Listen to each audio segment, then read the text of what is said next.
acting is a really unique thing in the professional business because, I mean, whether it's professional or amateur, and that's because it's a race with a lot of competitors, and to be cast in the role, only one gets it. And yeah, I've heard numbers like 5,000 people get submitted, 600 people get seen, or like the ratio is basically 10%, 10%, 10% of all the people who are submitted.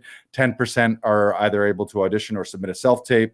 Of all those people, 10% make it to callback, and then only the winner gets the role, which means most actors' lives are spent not getting roles. So then the question becomes, how do you continue to be successful and happy, and to express yourself through the art when you're technically don't necessarily have a job, quote unquote. So we're going to talk about 7 ways that you can do that when you're not on set or when you're not on stage for something that you've auditioned for. So step number 1, or thing number 1, is to just act. Just act. See, a lot of actors and performers and artists in general, once they make the shift to being paid for it, they often get into this weird dilemma where they only do it if they're going to get paid, and then they lament all day long when they're not given a role, and then they're going all these weeks and months in between roles. But the thing is, you can just act. So you can be at home, you can be working on your monologues, you can be reading aloud, you can be writing and creating sketches, especially now social media. Like I sort of think of it as 50-50, like play the old school game of auditioning for casting directors and gatekeepers and getting jobs on those sort of dream gigs that you might consider. And then 50% of your time, build your own boats and build your own empires, meaning write your own sketches, write your own films. So find ways to act in between. And I think that's something that people really forget. They just sit around and complain and be like, oh, I haven't acted in forever. And especially that it's so ridiculous, because you think at its roots, it's a very childlike thing. It's a very playful thing. So to go like, oh, it's been 6 weeks since I acted. Well, what does that mean? It means 6 weeks since you decided to have fun for a couple hours at home. Like take literally schedule that, whether it's with other actors, or if it's just literally reading out loud or reading a monologue.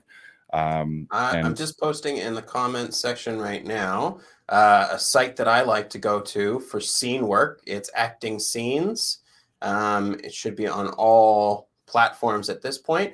It's called PH Playhouse. It is fantastic. I highly recommend it. I'm going to post another one, which is Monologues for TV, which is also a fantastic site. It gives you the entire monologue. I really like both of these sites. Right. And this sort of comes under the category of why would you ever, it makes no sense that you would ever let someone else in your life stop you from doing the thing you love. Now, I understand some of you would be like, no, that's not what I mean. I mean, like, I'm trying to get paid to do this. I'm trying to make this a career. We'll talk about that. But in the meantime, if you're not being paid for it, it should be something that you love. If you don't really love to do it and you only want to do it when you're getting paid, then I would question why you're in this. It should be something that you continue to do, and you don't let other people, if you're an actor because it brings you joy and you love expressing yourself and you love being a storyteller, maybe you love the community of a cast and everything like that, then do it, whether someone gives you permission or money to do it or not. Just find time to do that. And I would say that's the number one thing that you could do, is just be acting. If you want to be acting on stage and you're not happy when you're not on stage and you're not on set, then just make your own shit.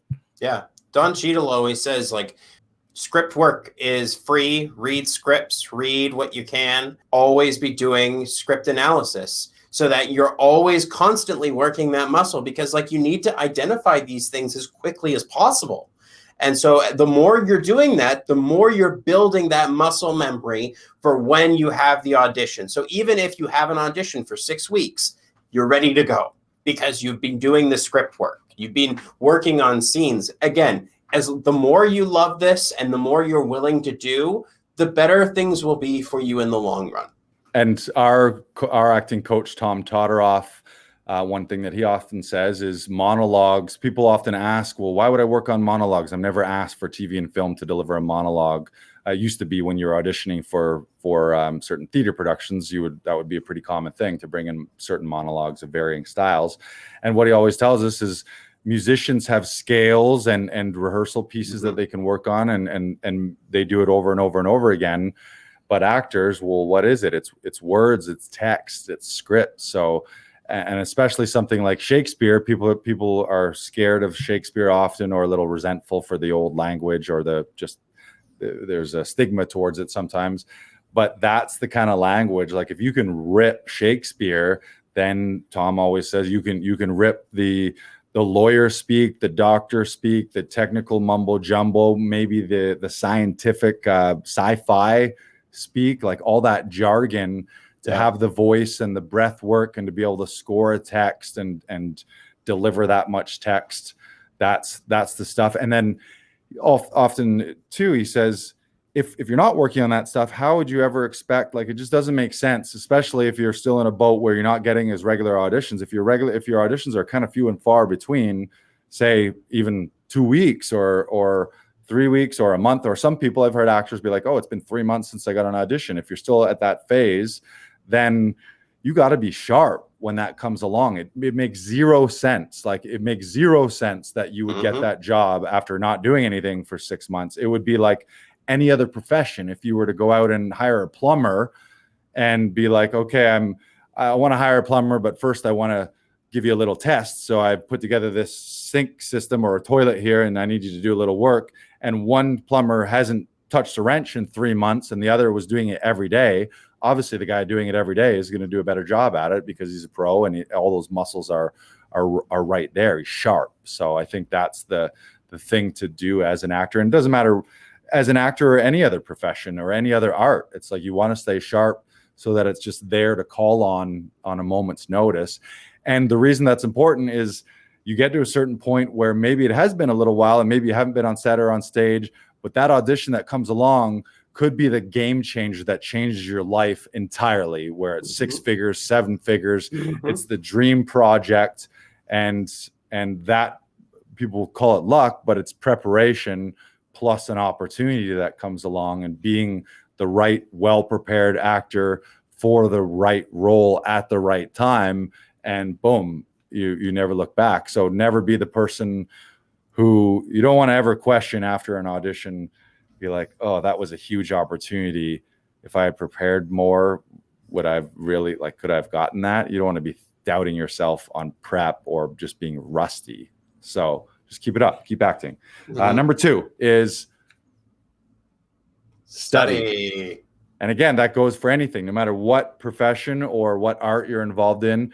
Be a lifelong learner, be a lifelong student. In the acting world, what does study mean? It means hopefully have an acting coach, an acting teacher, take you some on-camera classes. It could be improv. It could be scene work, scene study. It could be dialects. It could be languages. It could be special skills. It could be fight combat. It could literally any human skill can be transferable. So you want to like, if learning Spanish or riding horses is something that you always wanted to do it. And then all of a sudden you can throw it on your resume and feel comfortable when Game of Thrones comes up and they need you to be the guy on the horse who's fighting while riding a horse. If you've never set foot on a horse before, you might not end up being that person, or or you do, or you are, but then you just don't like your performance because the whole time you're freaking out about being anxious on a horse rather than being in the moment with your lines, or maybe it's a safety issue too. If you're, especially with things like fight combat and that kind of choreography, dance is another great thing that people can work on. But that also falls, so it's those kind of formal classes, but there's also tons of online classes these days. There's just been a ton of Zoom opportunities where now you can study with teachers in other countries who you would never have access to, and now you can get access to them for pennies on the dollar because of the way Zoom and group coaching can work. And Tom's a good example of that. In fact, we always let people know, but if you go to laughingvikings.com, their first session to Saturday workshop is free. So you can be our guest at one of those. And Tom's a guy that you wouldn't be able to work with other than the couple times that he would come to your city. He's based in New York, but travels around the world. Used to come to Toronto a couple times a year. But that was also like an intensive weekend where you'd pay whatever, 300-ish, 400-ish, kind of the standard rate for a weekend intensive. But now it's it's way less than that to be there every week, working and learning and joining a community that way. There's tons of podcasts, but also watch good material, watch plays, read plays, watch films, not movies. Notice I said watch films, not movies. So watch the greats, and I don't mean just like watch any movie and be like, yeah, this is me studying and I'm watching. I don't even know. I'm watching Dude, Where's My Car? Right? Like watch critically acclaimed and award. I disagree. I think you can learn a lot from Ashton Kutcher in that movie. It was a bad example. It was a bad example. And I love both of those guys. Yeah. And if I was one of the dudes who had lost his car, I would be loving it right now. So it was Sean William Scott that was the other guy, right? Right. Yeah. Right. Oh, he's great. So I mean, ideally, you watch something that's critically acclaimed and with award-winning actors, but also, I mean, sometimes you can learn the way not to do some stuff by watching people do it horribly. Yeah. But yeah, generally just study. That's something that you can always do, and you also feel very satisfied. This past year, I've been a person in the past. I rested on a lot of laurels and some natural talent coming from a stand-up and sketch comedy world. I never really had a problem with confidence and being big and loud, but for a long time, I never took that many classes. I was like, yeah, I know how this works. And I really didn't know what I was doing. On camera, there was a lot of technical things, eyeline wise. I think back to my original auditions, there was many auditions that I probably did okay, like performance wise, but not having awareness of lens, the end result that they would have had to forward to casting probably would, or to production, wouldn't be good enough because I wasn't aware of eye lines or being open to camera. So maybe I did a one hell of a performance in the room, but they saw the side of my face the whole time. Or I was looking at a dead body on the ground and they saw my forehead and I gave a great performance, but nobody saw it because I didn't know what the heck I was doing. So just I don't want that to be limited to just studying acting, because I think there's so much more to acting than just studying it. Right. I think you have also, I really like watching criminal videos or like criminal psychology videos. There's a YouTube channel called JCS Criminal Psychology, which breaks down the interrogations between someone that committed the crime or did not commit the crime and the police interrogating them. And like the guy breaks it down and talks about how they're doing it and how they're playing either good cop or bad cop, or how they're trying to get someone to either give them a story, because what cops are always trying to do is they're trying to get the confession from somebody. Or if they don't get that confession, they're trying to stick them to that story so that when they go to trial, they have this story that they've made up that doesn't make sense sometimes to stick them to, so they can be like, well, this is what you said on this day. Are you saying you're saying something different now? Right. Okay, so you're changing your story. Yeah. You want to know these things so that way when you get the lawyer, you're like, okay, I'm ready to go. When I get the police officer, I'm ready to go. Right. When the criminal comes up, I'm like, yes, I'm so giddy for this. Definitely ready to go. Or like also research comic books. Like comics are huge right now. And like the offbeat comics are being picked up to be made into TV series and movies. So make sure that you're studying that as well. Like that's very important. Right.